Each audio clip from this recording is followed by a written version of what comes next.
For many years, our highly trained priestess, Naiad Priestess Mata, has served this spiritual circle of women. Mata has created and implemented women's ritual, made seasonal and goddess altars, prepared sacred ceremonial food, and researched goddess history.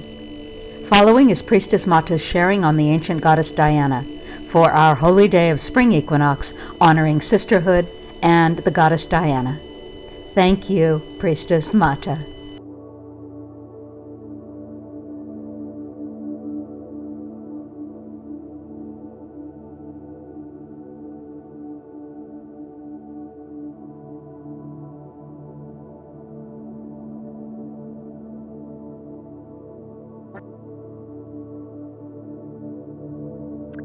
Goddess Diana. This is a poem by Verena Borelli. Close your eyes and listen closely. She is talking to you. I am Goddess Diana, goddess of the hunt, goddess of the moon. My starry reach is long in the past, but I am near in the now. Inside the soil, inside your soul, become aware, become awake. I've always been here and will guide you on your way. I want to be awakened, and I want you to awaken and awaken to the wildness of your soul and the nature of your heart.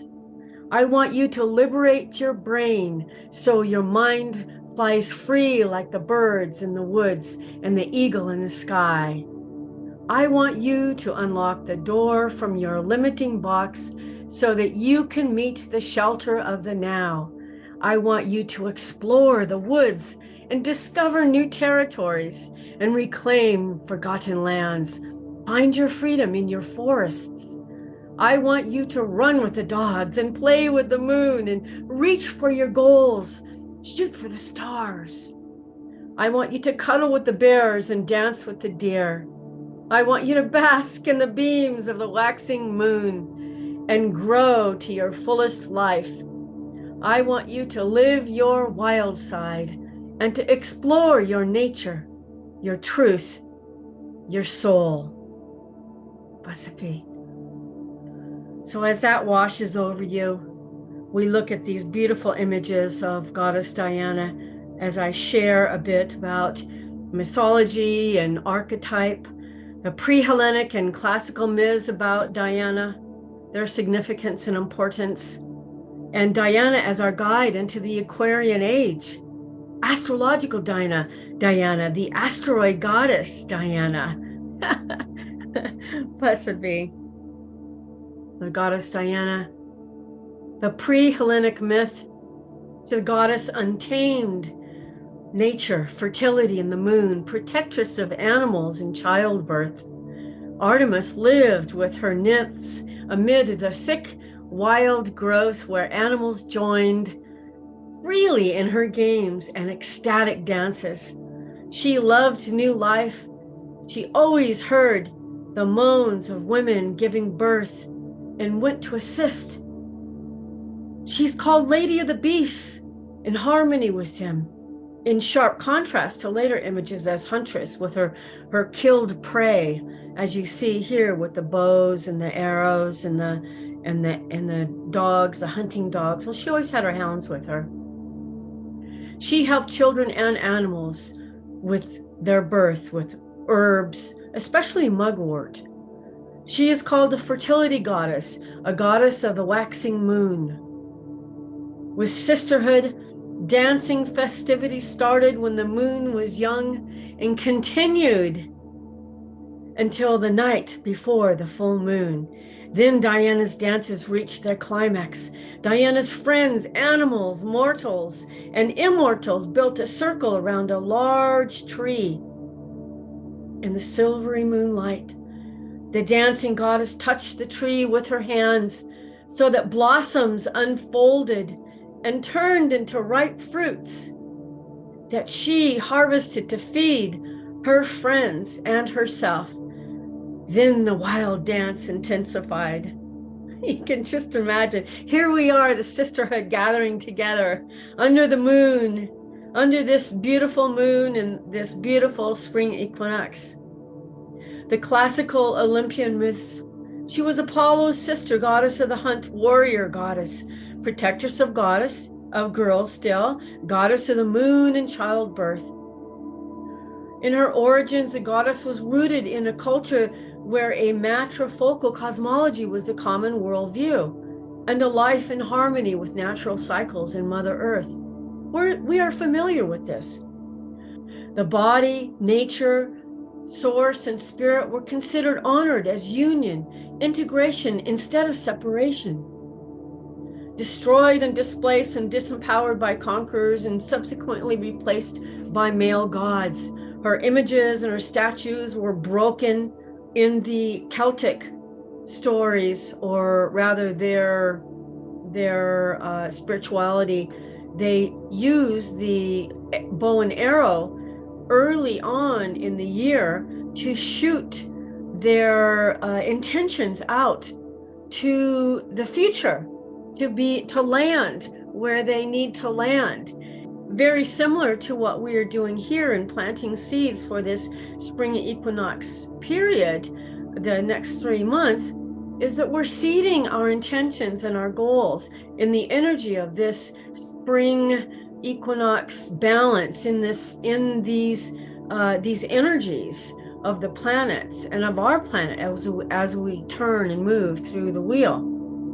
And we too set our intentions and can use the arrow, the bow and arrow, as a symbol of our intentions and our goals, as well as the seeds that we plant in the ground. And here we have her again with her chariot and being pulled by these sacred horses and beautiful medallions, jewelry that was carved out of bone, and a Renaissance image of Goddess Diana. I would love to have that medallion, though, for sure. She is shown here as Artemis with the nature on her body and showing that she of, I would say, of many breasts, she can feed many. The abundance is full within her, and on her gown, her cloak, her skirt are all the images of the different pantheons and the different nature animals, and stories are told in her skirt. Here is the Madonna, the beautiful one caring for children. She told her father in the one mythology, Apollos, that she wanted to, at like 3 years old, I think it was, she wanted to, because she did not want to be, let's say, influenced by men, and she wanted to go off into the forest, and she wanted to have her friends, her many nymphs and attendants that would play with her and be with her and run through the forest. And the forest is her realm, that as we too have our forest as our realm, the realm that we live in, through to the beautiful crockeries and another image of Artemis here. There's one image where she's a fountain and water's coming out of her breasts, I believe, in many different places. And here she's reclined. She is shown as maiden, she's shown as a mother, she's shown very much in different periods of her life. And here with her hounds, beautiful images. And many of us wear that crown with this crown right here on the right with the beautiful crescent moon as for our crown and our symbolism. And we have here, which I'm not sure, I was not aware of this, but you may have been, but there is an asteroid Diana. It was discovered in 1970. And here's her astrological sign. Obviously, it looks like a D to me, but then you look again, it's, oh, that's the bow for Diana, for the bow and arrow. I thought that was really cool. But where does she fall, asteroid Diana, in your astrological natal birth chart? And how is she influencing your life? What house does it land in? What messages does she have for you? Asteroid Diana, she's bringing in the age of Aquarius and defining what rewilding is and awakening us in our forest. So look for her glyph in your chart and see which house it lands in, what the expansion and evolution that your soul is set out to discover and move through in these areas of your life, and how knowing and understanding this will make your life a little bit easier for you to understand some questions, answers to questions that you have, and about how how you are, your personality, and why you focus on in the way that you do. It's really a fascinating discovery and journey to go on. So this is the crafts and altar decorations. The spring season, it is 3 months. So look, you don't have to just do the altar on spring equinox. It changes and moves with the energy of the season. 3 months is a long time. It's a lot of seeding. It's a lot of setting of intentions and growing your goals and intentions and working with these energies. So you can change a lot of things on your altar as well as you move through this season. So here's some beautiful eggs.